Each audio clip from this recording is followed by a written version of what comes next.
승리. 그런데 거기 바로 밑에 보면 출애굽기 15장 22절에서 18장은 여호와 하나님께서 이스라엘 자손들로 신광야에서 승리하게 하시는 섭리 내용이다. 이 책의 특징이 피동사를 많이 썼다는 걸 꼭 기억하십시오. 하게 하신다, 멋게 하신다, 찬양하게 하신다. 그러니까 하나님의 주권에 대한 사상이 짙게 깔려있는 문장들이라는 거 늘 기억하시고, 사실 성경대로의 내용이고요. 그래서 하나님께서 신광야에서 승리케 하시는데, 승리케 하시기 위해서 신광야에서 이제 홍해바다 건넜으니까 신광야에 도달했을 거 아니에요. 그 신광야 생활에서 하나님이 보호를 해요. 보호를 하시는데, 당연히 이것도 이스라엘 백성들 하나님이 보호하신다 했을 때 나도 처음에는 참 하나님 감사하다. 물론 하나님 감사하죠. 감사한데 그런 쪽만 생각했거든요. 네, 누구 이름을 위해서 보호하죠? 네, 그걸 잊지 마시라는 얘기예요. 그래야 담대해집니다. 신앙이. 당신의 이름을 위하여 이스라엘 자손을 보호하는 거예요. 만약에 신광야에서 이스라엘 자손을 하나님이 보호하지 않고 강도떼를 만나서 보물도 다 뺏기고 생명도 잃어버린다면 누가 답답하냐면 여호와 하나님, 당신이 답답한 거죠. 왜? 언약을 이루셔야 여호와 힘이 계시되는데 언약을 신광야에서 언약 자손들이 다 죽어버리면 가나안 땅 데리고 갈 누구를 데리고 가요? 짐승떼들 데리고 갈 거요? 아말렉 사람들 데리고 갈 거요? 그건 아니잖아요. 언약 자손을 데리고 여기까지 가야 언약을 이루시는 거고, 이루어야 여호와의 이름이 드러나는 거고, 그래야 또 여호와의 이름을 찬양하는 거고. 그래서 여호와께서 당신의 이름을 위하여 바로 신광야에서 언약 자손들의 생활을 보호해 주신다. 오늘 이것만 우리가 확실하게 왔다. 정말 그래. 하나님이 나를 보호 안 하실 수가 없어. 맞죠? 하나님이 우리 언약 자손 그리스도 안에서 다 언약을 받은 하나님 나라의 유업을 상속받을 언약 자손으로 다 선택됐다 이 말입니다. 영원전 그리스도 안에서. 그러면 하나님은 나를 반드시 보호할 수밖에 없이 돼 있잖아요. 이게 이제 믿어져야 진정한 평안이 와요. 사람인지라 육신이 있는지라 곤고한 날이 오면 잠시 염려스럽다가도 여호와 하나님의 생각이 나면 아니야, 내가 걱정할 이유가 없어. 그래서 평안을 되찾게 되고 편안한 잠에 들 수가 있고요. 이런 것이 이제 바로 성경을 우리가 공부하는 아주 중요한 정말 생명력을 지니고 있는 겁니다. 자, 보호를 받는데 참 하나님께서 보호하신다면서 여호와께서 마라에서 쓴 물이 단물이 되게 해요. 아니, 하나님이 그것도 몰라요? 글로로 가면 쓰디 쓴 물이 있다는 거 알잖아요, 하나님께서는. 그런데 뭐가 인도에 가요? 쓴 물이 있는 대로 불기둥과 구름기둥이 인도에 가잖아요. 자, 그러니까 하나님께서는 왜 쓴 물이 없는 곳으로 얼마든지 인도하실 수 있는 하나님이신데 불기둥과 구름기둥으로 인도하니까, 그런데 하필 인도하신다면서 먹을 수 없는 쓴 물이 있는 마라로 인도하느냐 이 말이에요. 그러니 가서 목말라 죽겠는데 얼마나 원망스럽겠어요. 그래서 결국 하나님께서는 원망하는 그들에게, 그들 눈에서 그 쓴 물을 단물이 되게 만들어요. 이것도 교육이에요. 뭐? 여호와 경외하기를 배우게 하는 교육이라 이 말입니다. 여기서 찬양 불렀죠. 막 하나님 앞으로 여기 가나안 땅까지 인도해서 우리를 다스려 주실 겁니다라고 막 찬양을 높이 불렀는데 조금 가다 보니까 쓴 물이 덜컥 나타나니까 목이 말라 죽겠는데 어떻게 그걸 먹어요? 그게 원망이 나오는 거죠. 그래서 그 잠언서에 보면 그런 내용이 하냐면 하나님께서는 우리에게 곤고한 날과 형통한 날을 겸해서 주신다는 얘기가 나와요. 왜 하나님께서 이렇게 형통한 날과 곤고한 날을 겸해서 주는가? 형통한 날에는 찬송하게 하고 곤고한 날에는 여호와 하나님을 생각하게 하려고, 기도하게 하려고. 그러면 하나님께서는 하나님의 입장에서는 곤고한 날도 좋고 형통한 날도 좋죠. 근데 우리의 입장에서는 곤고한 건 싫잖아요. 형통한 날만 좋죠. 그러면 형통한 날을 계속 주면 어떡하는가? 나중에는 당연한 걸로 하나요? 인간이 무슨 일이 반복이 되면 권태가 오든가 당연병에 걸리든가. 처음에 막 가난했다가 막 아파트 상점에서 이사 가면 야 와서 하나님께 감사하자 하고 예배도 막 찬송도 부르고 기도도 하고 하나님 감사합니다. 온 식구가 이제 둘러앉았어요. 그렇게 찬양을 해요. 그런데 한 1년 살고 나면 나만 아파트에서 사나? 이웃 사람들도 다 하나님 안 믿는다고 아파트에서 살고. 그래서 당연한 거. 그냥 아파트 이사 와서 사는 거 당연해서 그 다음에 아이고 좁아 죽겠네. 여보 우리도 그냥 몇 평 늘려갑시다. 벌써 불만이 나오기 시작하잖아요. 그래서 우리 타락한 인간은 반복되면 권태 아니면 당연병에 걸린다. 감사 없어요. 없어져 버려요. 그러면 감사가 나오게 하려면 어떻게 하는가? 아빠도 부도 나야 되겠죠? 예? 부도 나야 되잖아요. 그래서 곤고한 날을 주신다 이 말입니다. 그래서 하나님께서는 곤고한 날과 형통한 날 주시지. 찬송 부르는 홍해바닷가도 좋지만은 마라의 쓴물을 통해서 곤고함을 겪게 만드시는 하나님. 그리고 그 쓴물이 단물이 되게 해서 또 찬양하게 하시는 하나님. 그래서 하나님은 곤고한 날에는 하나님을 의지하게, 기도하게 만들고, 여호와께 기도하게 만들고, 형통한 날에는 여호와를 찬양하게 만드는 것이다. 조금 당연하죠. 사업도 잘 돼요. 몸도 건강하고 모두가 다 편해요. 왜 그럴까? 즐기라고. 그럴까요? 즐기라고? 찬양하라고요. 찬양이 뭔데요? 자랑하는 거라고 그랬잖아요. 자랑하는 게 뭔데요? 여호와의 이름을 선포하는 거죠. 여호와 하나님 살아계시다. 예수가 그리스도시다.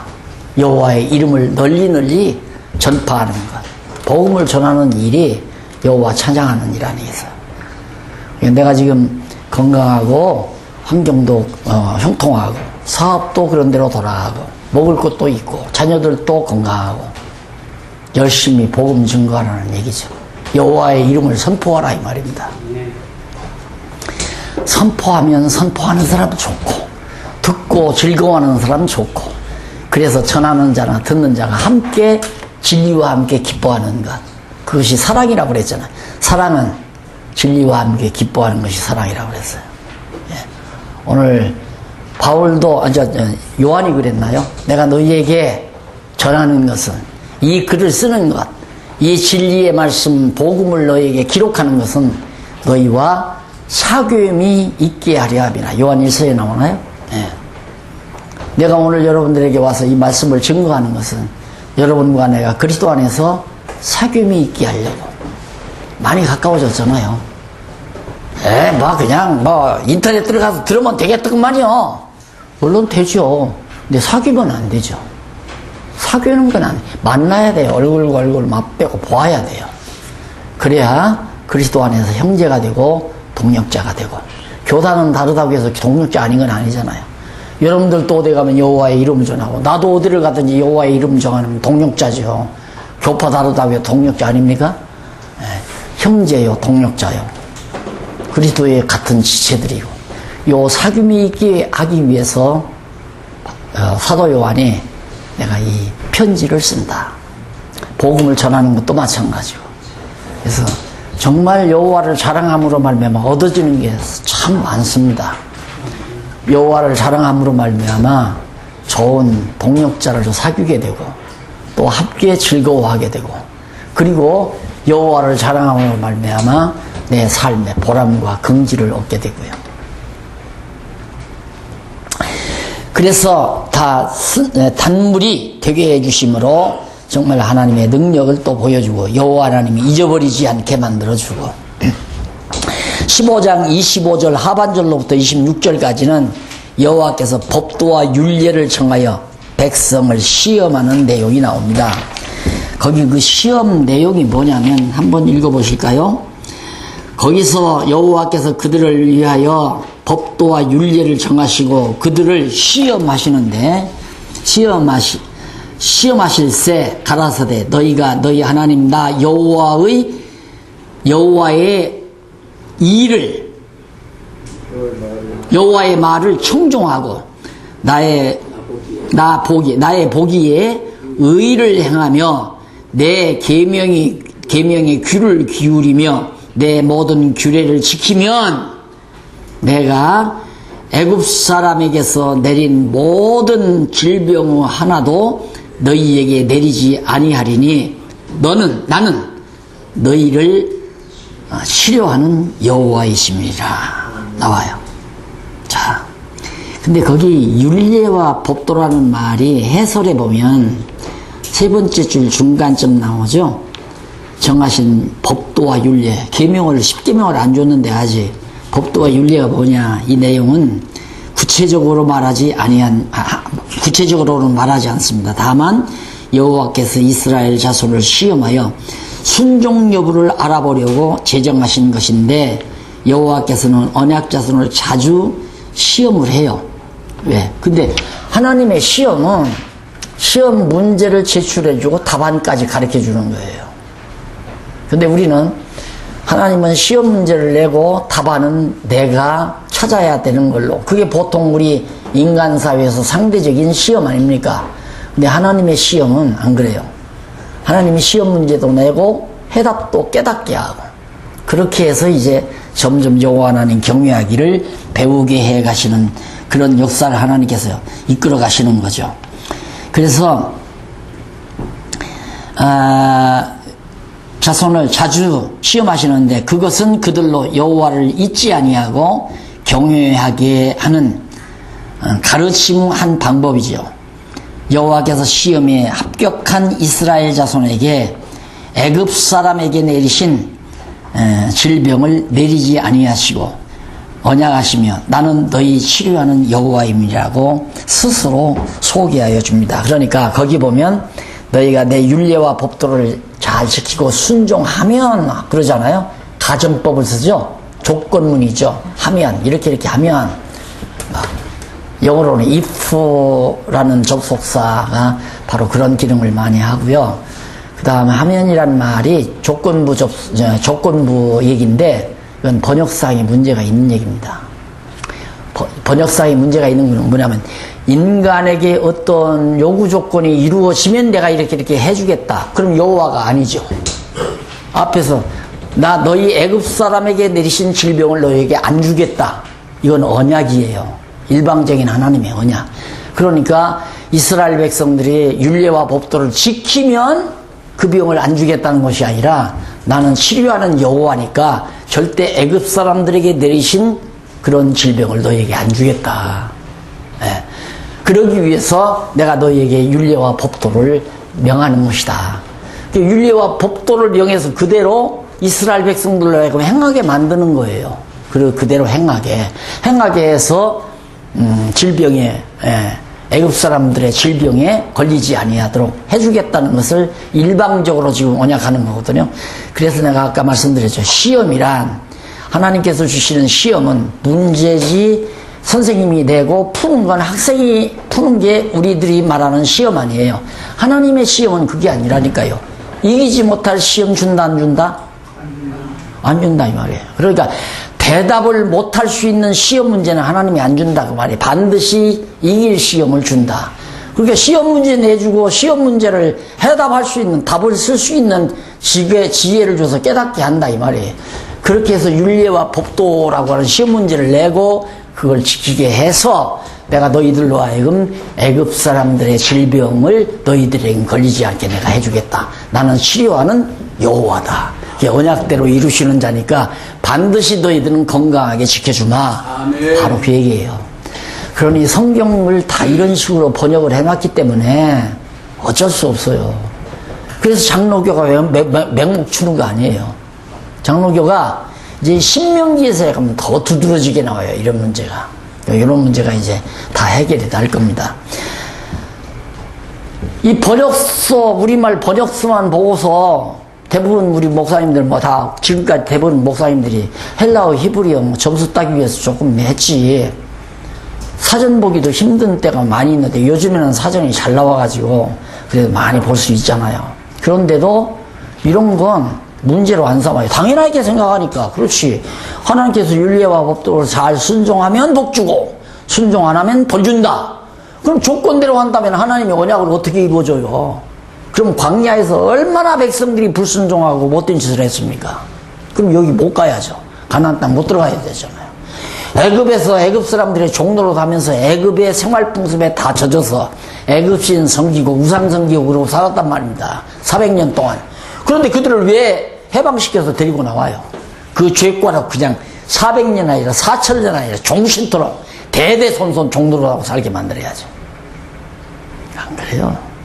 우리의 행위 조건에 따라서 하나님은 섭리하시는 게 아니라 하나님의 정하신 뜻 따라서 이끌어가기 위해서 우리에게 시험을 줄 때는 키워주려고 시험을 주는 거예요. 시험 문제 딱 내면 나 이거 모르는구나. 모를 때 가르쳐주면 이건 내가 모르는구나. 그것을 문제의식을 가지고 딱 답을 가르쳐주면 그건 안 잊어버려요. 절대 안 잊어버려요. 그래서 공부하는 방법이 제가 한동안 얼마 전에 한 20여 년 전부터 후배 목사님들이 공부한다고 그래서 2달에 한 번씩 모여서 2박 3일인가 3박 4일인가 했거든요. 그럼 저는 만나자마자 숙제를 내요. 문제를 내요, 문제를. 그럼 그거 가지고 고민을 하고 생각을 하고 그러고서 그에 답을 안 줘요. 그 회기에 답을 내가 안 줘요.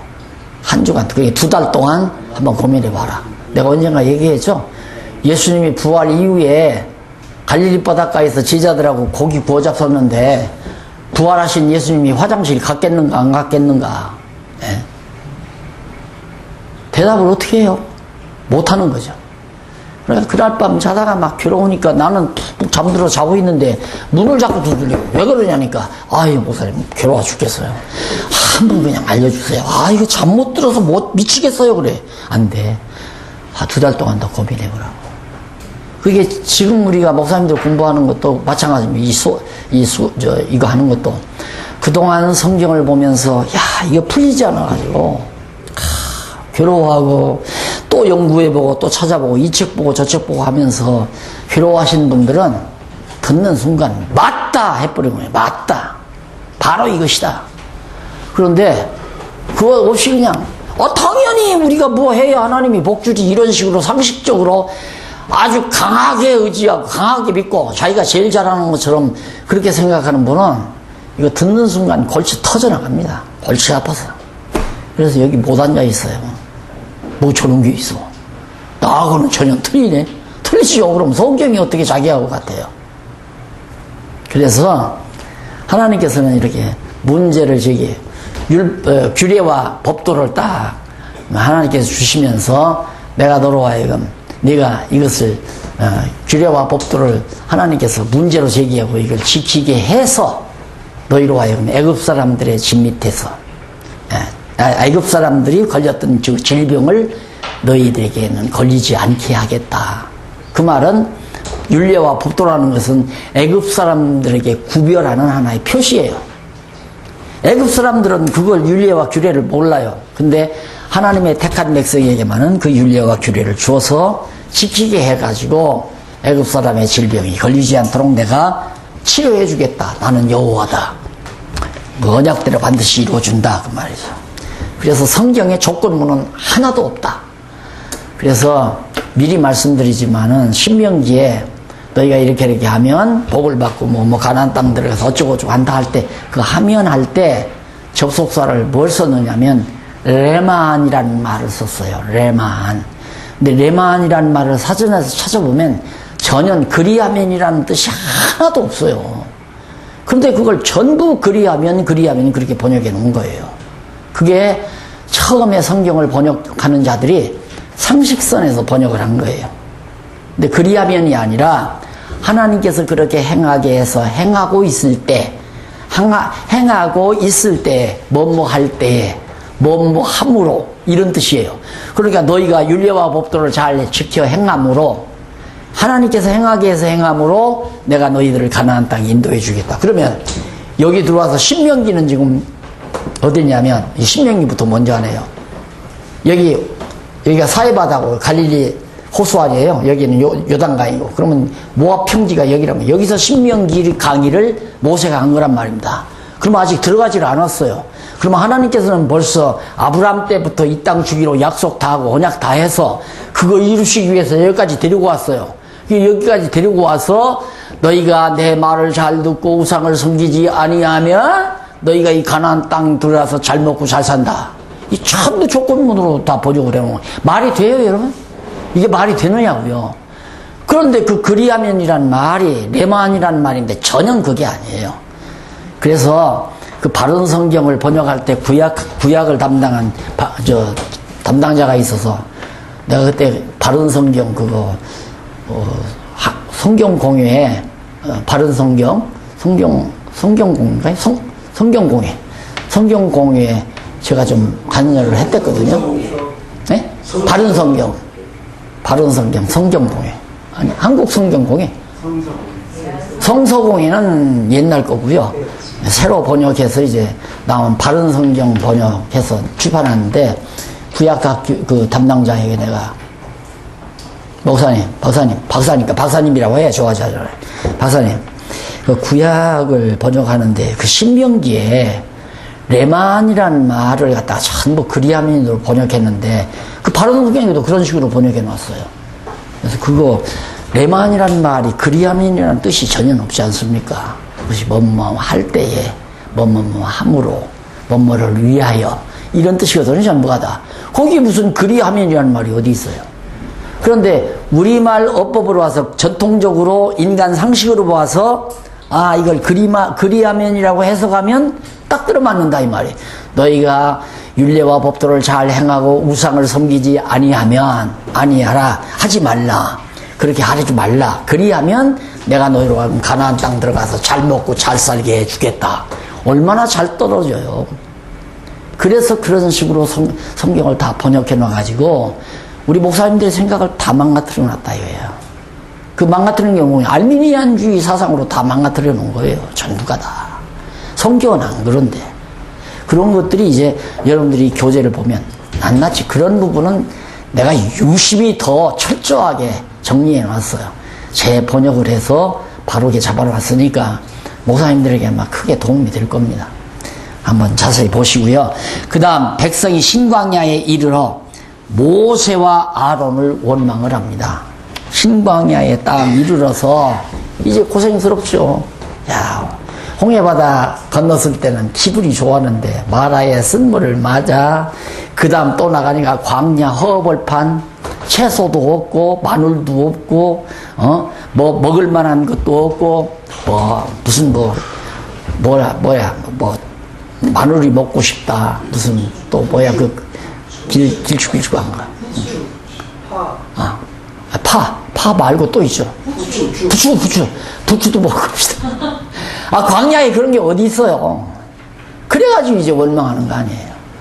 인간 욕망이라는 건 끝이 없어요.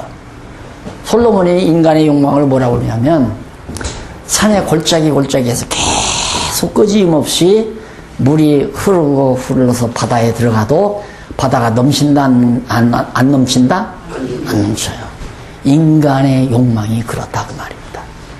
인간 욕망을 누가 채워요? 그래서 옛 어른들이 그 말을 해. 야, 검은 머리 가지고 있는 인간 도와줘가지고는 좋은 걸 못 본다. 왜? 한도 끝도 없으니까. 예를 들어서 누가 어려운 분이 있어서 돈 100만 원을 도와줬다. 받아가지고 아이씨 도와주려면 그래도 뭐 돈 1000만 원이나 해줄거 이것을 돈이라고 줘? 그리고 속으로 가는 거예요. 그리고 이를 악물어요. 내가 오늘 이렇게 참 자존심 상하지만 두고 봐라. 내가 이게 한 탕만 해서 터지면 너까지 건 내 눈에 들어오지도 않는다. 그러면서 도움받는 거예요. 인간이라는 게. 그런데 인간이 만족을 해요? 그래서 성경이 먹을 것과 입을 것이 있은즉 족한 줄 알라. 왜? 하나님이 우리를 늘 거느리니까 아침이 되면 만나 내리고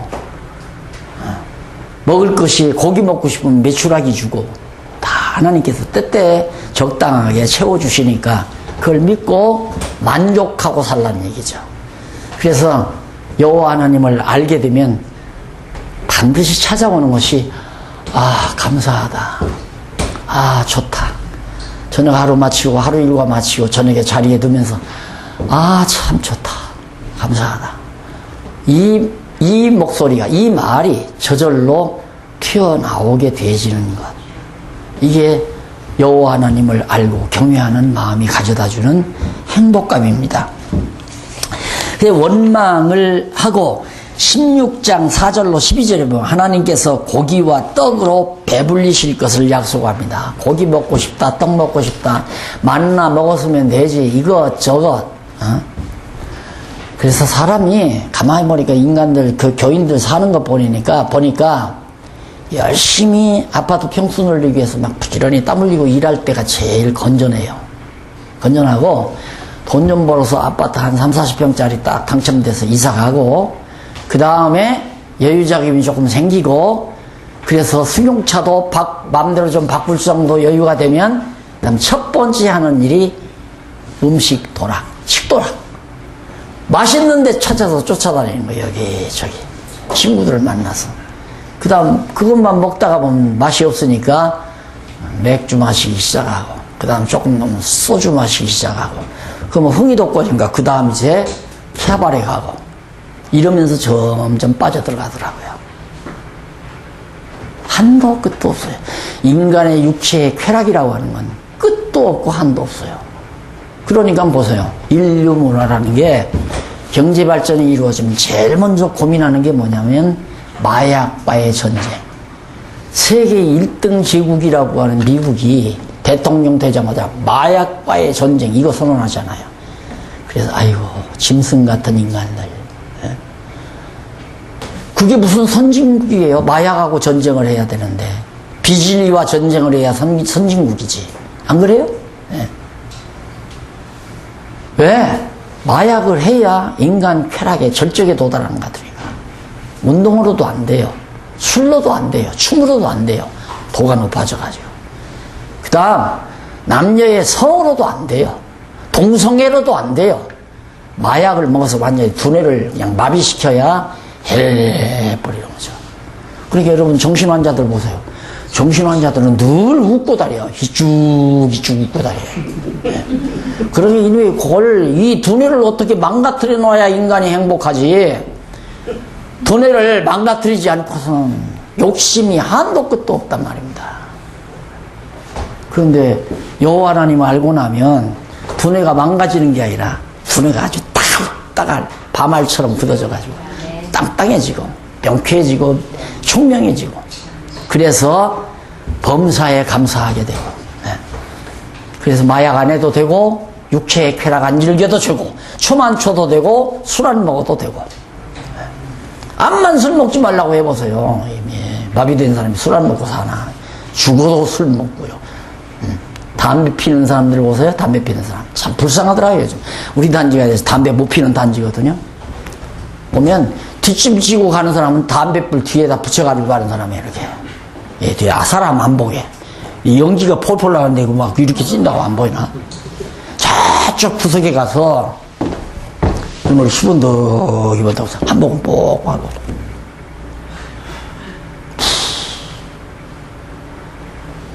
불쌍하죠. 자, 16장 13절로 20절 여호와께서 약속대로 백성에게 고기와 떡을 원망하니까 먹여줘요. 고기와 떡 먹여주고 그 다음 제6일에는 만나를 갑절을 거두어 안식일에 쉬게 하고 자 그동안 애굽에서는 쉬는 날 없이 일을 했잖아요. 안식일이 없죠. 안식일이 전혀 없었어요. 그런데 광야에 딱 나오니까 무엇부터? 안식일부터 지켜라 그 말이에요. 안식일. 그럼 안식을 왜 지키는가? 안식일을 왜 지키는가? 하나님의 날이니까 복 주신 날이니까 지켜라. 그것도 지엽적인 얘기예요. 이제 답변할 수 있겠죠? 안식일 왜 지키라고 했을까요? 그렇죠. 여호와 하나님 애굽 땅 종되었던 집에서 인도하여 내서 여섯째 날에는 안식일 날, 그렇게 일곱째 날에는 일하지 않고도 먹고 쉴 수 있는 날. 애굽에서 종살이 하는 동안 쉬는 날이 없었잖아요. 이게 웬 떡이야 이제. 일곱째 날에는 쉬면서 사니까 여호와 하나님 잊을 수가 없죠. 그래서 안식일을 거룩하게 지키라. 계명에 이제 나중에 모세의 십계명에 그게 나오잖아요. 전부가 다 이열은 기억하라. 잊어버리지 말라. 늘 기억하고 살아라.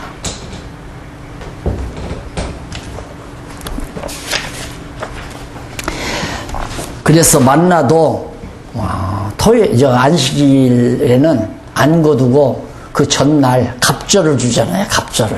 갑절을 가서 거두어 나오고 그날은 안 썩어요. 또 하나님께서 안 썩게 하니까. 그래서 안식일 날 일하지 않고 쉬게 만드는 그것이 장차 안식의 주인 되시는 예수 그리스도의 은총을 힘입을 것에 대한 하나의 예표요 그림자죠. 그래서 오늘 우리가 안식의 주인이신 그리스도를 만났기 때문에 우리 영혼이 항상 편안하잖아요. 수고하고 무거운 짐진 자들아 다 내게로 오라. 내가 너희를 편히 쉬게 하니라. 영원한 안식을 보장해 주시는 거란 말입니다. 1회 만에 한 번씩 안식일을 지켜도 좋았는데 이제 우리는 영원토록 편히 쉼을 얻는 참 안식을 예수 그리스도를 통해서 우리가 얻었기 때문에 이 놀라운 은총. 그래서 정말 이 복음의 소식이라고 하는 것은 우리를 더 이상 욕심 부릴 수 없도록 만들어 놓는 것이 복음입니다. 만족하다. 정말 더 이상 소원이 없다 할 정도로. 그 다음 이제 모세가 만나를 항아리에 넣어서 증거판에 보관하라고 그랬죠. 자, 그러면 이 성전을 이렇게 짓는데 이 성막이죠. 그때는 이게 이제 회막이고, 그래서 지성소, 성소, 이건 이제 바깥 담장, 성전 담장 바깥. 근데 여기다가 이제 언약궤가 이렇게 들어가잖아요. 이 안에다가 만나를 집어넣어 놔라. 여기가 여호와의 이름을 두신 곳이에요. 여호와의 이름을 둔다고 하면서 단지에다가 만나 단지를 왜 갖다 집어넣어요? 그건 하늘에서 만나를 내려주심으로 애굽 땅에서는 죽도록 쉬지도 못하고 일해야 입으로 밥이 들어갔는데 언약을 이루시는 여호와께서 하늘에서 직접 먹을 것을 주신 만나기 때문에 여기에 만나를 넣음으로 여호와의 이름이 여기에 관련이 되죠. 그렇잖아요. 그래서 만나 나중에 조금 있으면 모세의 지팡이, 아니 아론의 쌍난 지팡이, 그 다음 십계명판, 시내산에서 받은 십계명판, 이 세 가지를 여기다 다 넣어놨잖아요. 이걸 넣어놓고 여호와의 이름을 두신 곳이다 이렇게 된 거예요. 이 세 가지 걸 넣어놓고 아마 이게 바벨론으로 이제 다 이거 걸어가면서 바벨론 군대들이 이 금붙이 다 벗겨가고 그때 이거 다 없어진 거거든요. 만나단지, 십계명판, 아론의 쌍난 지팡이, 이거 있으면 떼부자 될 건데. 안 그래요? 이거 있으면 떼부자 될 거 아니에요. 엄청난 돈. 하나님께서 우상시 할까 봐서 싹 없애버렸어요. 없어져 버렸어요.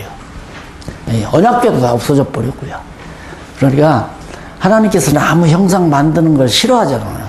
형상 만들지 말라. 왜? 형상을 신격화하니까 그거 못 만들게 한 거란 말입니다.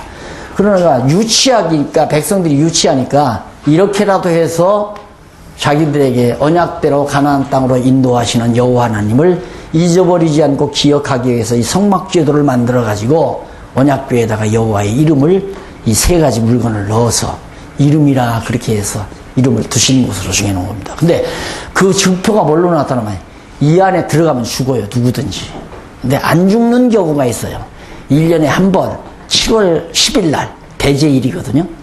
1년에 한 번 딱 대제일에 대제사장이 흠과 티가 없는 소를, 큰 소를 송아지를 잡아가지고 그 피를, 정결한 피를 가지고 대제사장이 여기를 들어갑니다. 대제사장이 입는 제복이 따로 있잖아요. 제사장복이. 저 밑에는 금방울이, 성유할 종과 같은 금방울들이, 금으로 만드는 방울들이 쫙 붙어 있어요. 이게 제사장이 조금만 움직여도 찰랑찰랑찰랑 종소리가 나요. 그러면 이 안에 들어갈 때는 그냥 들어가면 안 돼요. 대제사장 발에다가 이렇게 묶어가지고 줄을 하나 묶어놓고는 이제 그러고 들어가야 돼요. 왜? 휘장을 지나서 딱 들어가가지고 짤랑짤랑 소리가 나면 아, 대제사장이 살았다. 그럼 대제사장이 가지고 들어간 피가, 송아지의 피가 정결하다, 하나님이 받으셨다 증거예요. 그 종소리가 난다는 건. 그럼 막 찬양이 터지는 거죠. 성전 제사 때 부르는 시편의 찬양들이 있잖아요. 그 찬양이 와 터지는 거예요. 하나님께서 우리 1년 동안에 지은 모든 죄를 다 깨끗이 속죄했다는 증거죠. 그런데 들어갔는데 종소리가 안 나. 그러면 가지고 들어간 피가 부정하다는 거예요. 안 받았다는 거예요. 쭉 뻗어죠, 뭐, 대제사요.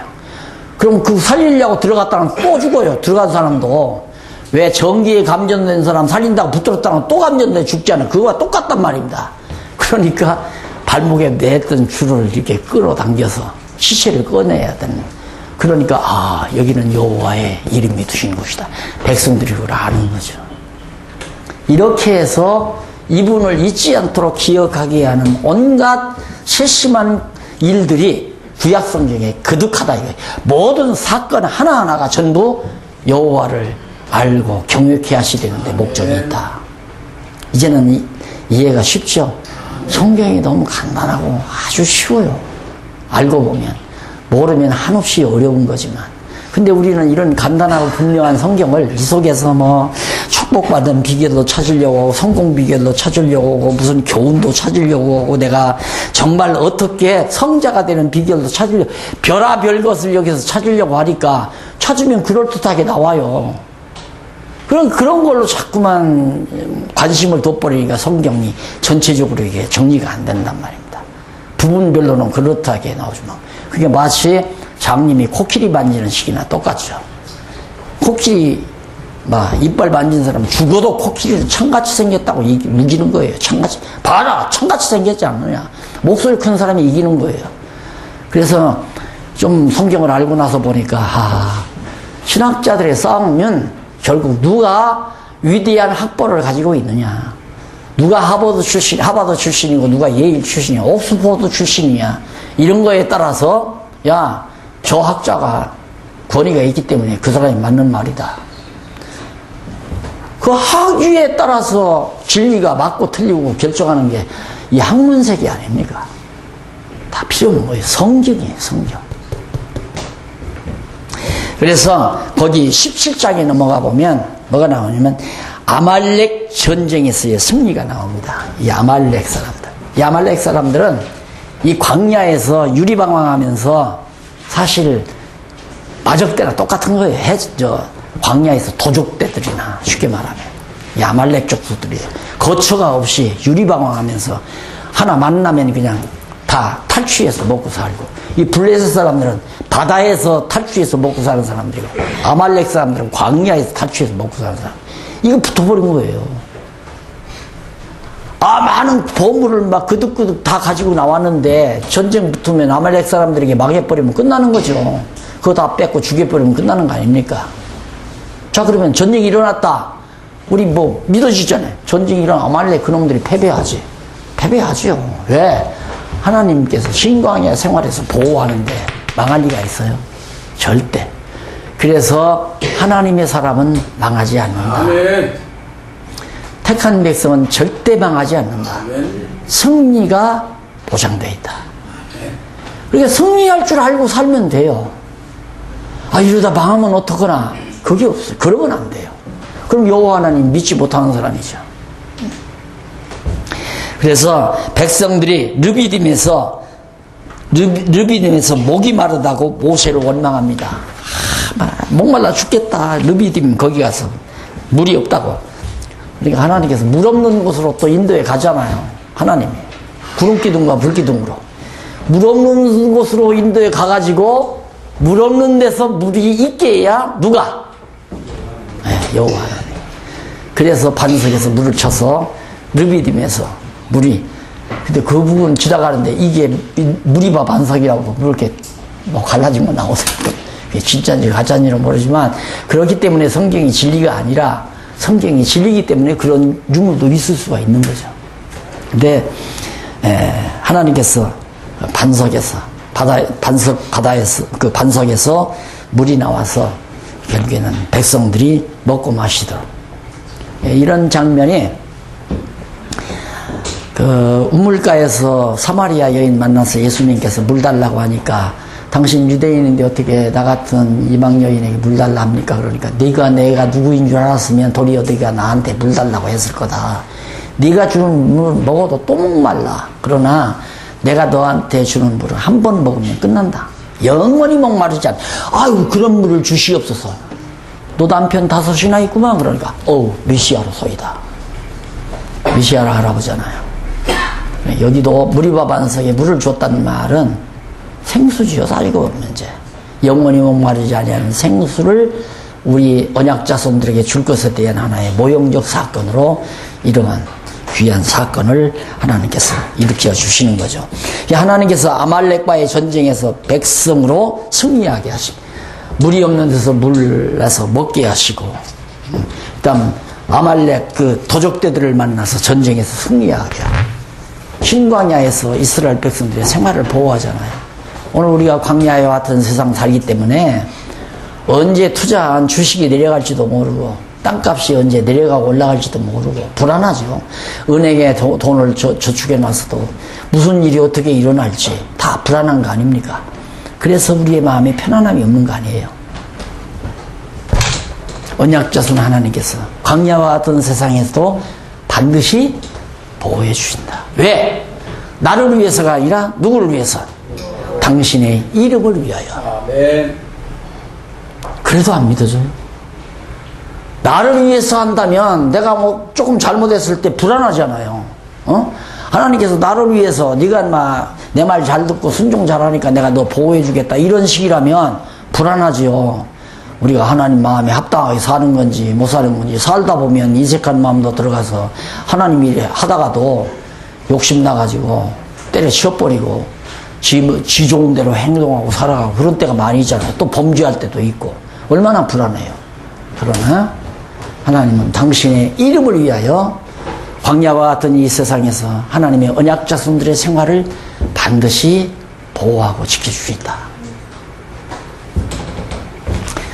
넘어가서 3번 어떻게 2번이 훌쩍 넘어가 버렸네요. 아말렉 전쟁의 승리. 2번이 아말렉 전쟁의 승리.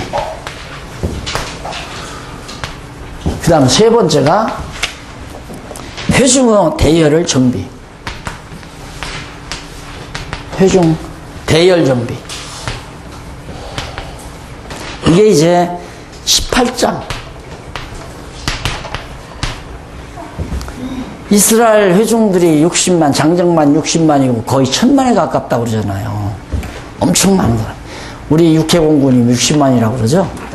그러니까 상당히 많은 회중이죠. 자손이 얼마나 많이 번창했어요. 그런데 이들이 이제 광야를 이제 이 넓은 광야로 이제 진행을 해야 되니까 대열을 다 정비를 해야 되잖아요. 그래서 하나님께서 일일이 정비해서 불기둥이 가면 따라가고 머무르면 머무르고 머무르면 막 다 준비를 해야 돼요. 성막 다시 이거 다시 펴가지고 다 치고 이 협악도 만들고 법궤도 갖다 지어놓고 이런 순서가 다 필요해요. 그래서 이제 세지파는 여기, 세지파는 여기, 세지파는 이쪽에, 세지파는 이쪽에 자리에서 딱 진치를 치고 거기서 이제 구름기둥이 머물 때까지 그냥 기다리는 거예요. 아침에 만나 거두어다가 먹고 살고 그리고 죄지면 여기다가 재물 들여서 불태워서 연기 하나님 앞에 상달시키고 그래서 여호와 하나님 애굽 땅 종도였던 여호와 하나님 잊어버리지 않고 기억하는 것을 자꾸 생활 속에서 40년 동안 훈련을 시키는 거다. 육체의 연습은 참 도움이 있다고 그러죠. 오늘 우리도 그래요. 여호와 하나님을 경외하며 사는 경건생활이라는 게 하루아침에 이루어지는 게 아니에요. 경건생활이라는 건 계속 시간을 두고 또 반복하고 또 반복하고 그것이 하나의 삶의 내 습관이 되어버리고 그래서 이제 하나의 경건한 삶으로 우리가 만들어져 가잖아요. 그러니까 쉽게 말하면 하나님 광야라고 하는 것은 하나님 경외하며 사는 경건 생활을 훈련시키는 훈련장이라고 생각하면 돼요. 하나님께서 무엇 때문에 우리를 이 세상 광야와 같은 세상에 머물게 하는가? 결론은 그거예요. 나로 하여금 뭐 하나님의 선한 사람 많이 하라고? 그건 지역적인 얘기고요. 가장 근본적인 것은 여호와 하나님 잊어버리지 않고 기억해서 경외하면서 할렐루야 찬송을 부를 수 있는 훈련을 시키는 거예요. 그래야 천국 가서 자연스럽게 할렐루야 할렐루야 하고 영원토록 여호와 하나님 찬양하며 살죠. 안 그러면 자기 찬양하고 산다니까. 조금만 빈틈 있으면 내가 잘났어, 내 자랑하고 나 내세우고. 우리 뭐 안 믿는 그 동창들 만나보세요. 뭐 남편 자랑, 자식 자랑, 뭐 자기 친정어머니 자랑, 친정아버지 자랑, 전부 자랑 들어놓잖아요. 그러니까 좀 뭐 생각 있는 사람은 한 번 가고 안 가잖아요. 저거 뭐 아이고 학교 다닐 때는 진짜 맨날 선생님한테 머리나 얻어 터지고 손바닥이나 애맞고 하던 게 어떻게 신랑 이상한 거 만나가지고 돈 벌어가지고 왜 이제 승용차 세단 딱 타고 와가지고 뭐 호화찬란하게 뭐 찍어 바르고 뭐 갖다 붙이고 날리고 얻어 걸리고 왔는데 귀신같이 하고 왔는데 와서 그냥 온갖 자랑만 늘어놓으니까 그거 듣기 좋은 사람이 누가 있어요? 우리의 자랑은 오직 이분 하나. 아멘. 회중의 대회를 정비하는데 모세의 장인 이드로가 장막으로 모세를 만나려고 옵니다. 이제 광야에 나왔으니까 이드로 장인어른이 만났을 거 아니에요. 자기가 광야에 선별하여서 이제 모세에게 자문하러 온 거예요.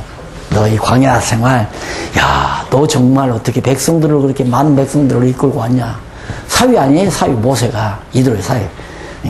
이 어제 자문을 해주려고 이드로가 찾아온 거죠. 찾아와가지고 18장 7절로 12절에 보면 거기 모세의 보고를 들은 이드로가 하나님께 찬양을 합니다. 여차여차해서 10가지 재앙 내려가지고 이 백성들을 내가 이렇게 이끌고 왔습니다. 그러니까 야, 너희 하나님 여호와 하나님 참 위대하시고 능력 있는 하나님이다 하고 찬양하는 내용이 나오고 13절로 23절 이드로가 모세에게 백성 통치에 대한 자문을 해줍니다. 아까 그랬죠. 이스라엘 많은 사람들을 네가 어떻게 통치할 거냐. 그래서 거기서 뭐 10부장, 50부장, 100부장, 1000부장 제도를 이드로가 모세에게 알려줍니다. 너 혼자 하지 말고 이렇게 10사람 다스리는 50부장, 100부장, 100명 다스리는 사람, 그 다음 1000명 다스리는 사람 이렇게 세워서 백성들을 하나하나 통치해 가라. 그렇게 자문하면서 24절로 27절 471페이지 모세가 자문을 받고 각 부장을 세워 100부장, 50부장, 100부장, 1000부장을 세워 백성을 다스려가는 그런 장면이 바로 18장까지 소개됐습니다. 다음 시간 이제 19장 출애굽기 19장부터 제2절 시인의 산 언약 수립입니다. 이제 여기 이렇게 루비드무르에서 마라로 루비드무르에서 와가지고 여기 시인의 산에 도착하게 되죠. 이렇게 코너진데 아주 한 코너에다가 꼼짝 못할 때다가 딱 집어넣으시는 거예요. 도망 못 가게. 애굽으로 갈 수도 없고 일로도 갈 수도 없고 일로도 못 가고 일로로 가면 블레셋 군대 나오고 여기 또 마적단들 아말렉 군대들이 있고 그러니까 이런 코너 속에다가 딱 이스라엘 자손들을 박아놓고 거기서 이제 하나님께서 십계명을 주어서 여호와 하나님 경외하기를 배우게 하는 내용이 이제 계속됩니다. 다음 화요일 날 만나서 19장부터 우리 공부하고 오늘 강의에서 마무리합니다. 감사합니다.